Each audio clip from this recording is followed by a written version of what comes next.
Katherine Knight is one of Australia's most notorious criminals, remembered for the chilling details surrounding her violent crime that shocked the nation.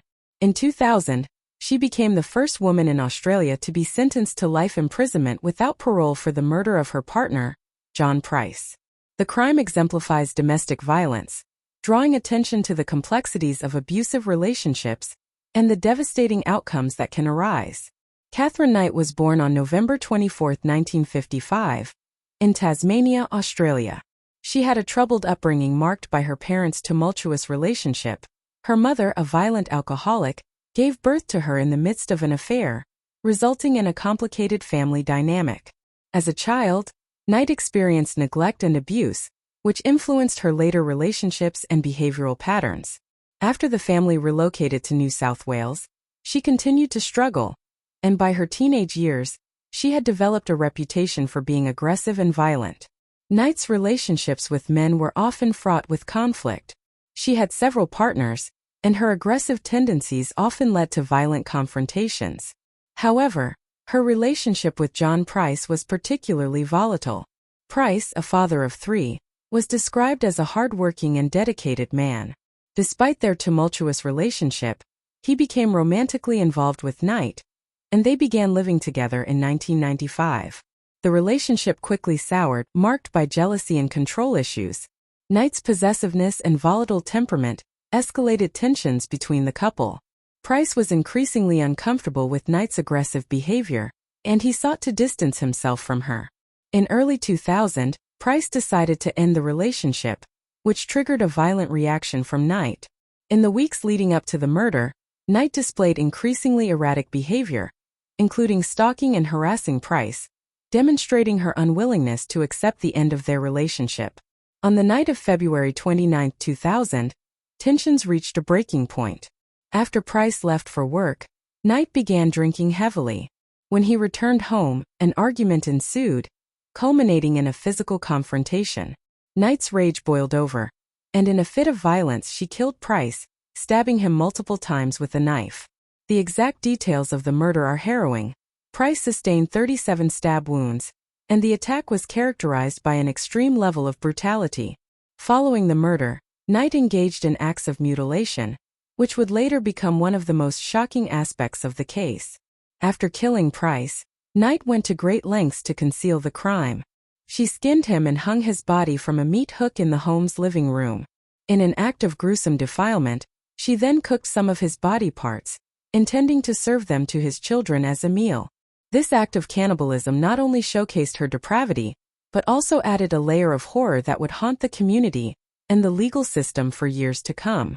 It was a shocking demonstration of the depths of her rage and mental instability. The discovery of Price's body came the following day when a neighbor, concerned about Price's absence, went to check on him. Upon entering the home, the neighbor was met with a scene that would haunt them forever. The sight of Price's mutilated body, coupled with the gruesome preparations of his remains, left a lasting impact on those who witnessed it. Katherine Knight was arrested shortly after, and the details of the crime quickly emerged, sending shockwaves through the Australian public. The trial that followed was highly publicized, capturing the attention of the nation.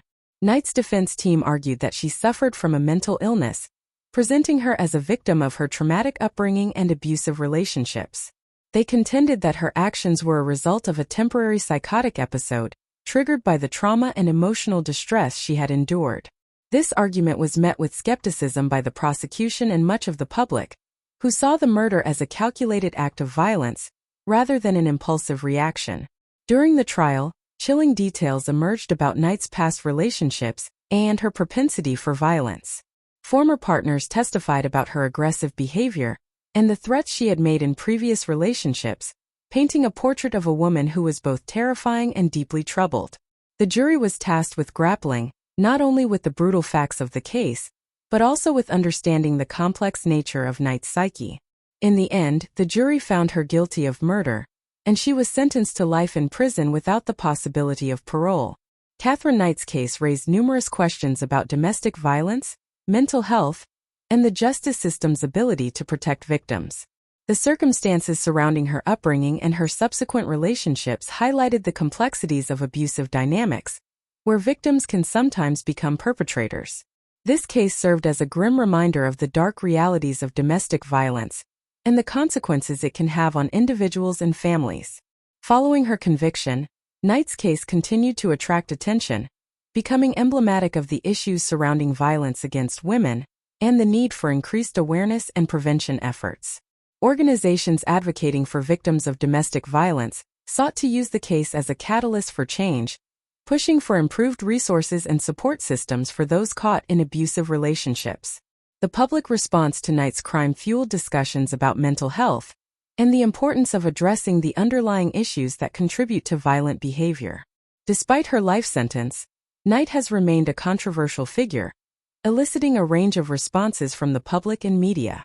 Katherine Knight's horrific crime continues to resonate, serving as a chilling reminder of the potential for violence that can exist in domestic relationships. Her case has become an integral part of discussions around domestic violence awareness and prevention, highlighting the need for systemic change to protect victims and hold perpetrators accountable. The brutality of Price's murder and the details surrounding it have solidified Knight's place in criminal history, marking her as one of Australia's most infamous murderers. The Katherine Knight murder is a harrowing story that exemplifies the complexities of domestic violence, mental health, and the impact of trauma on individual behavior.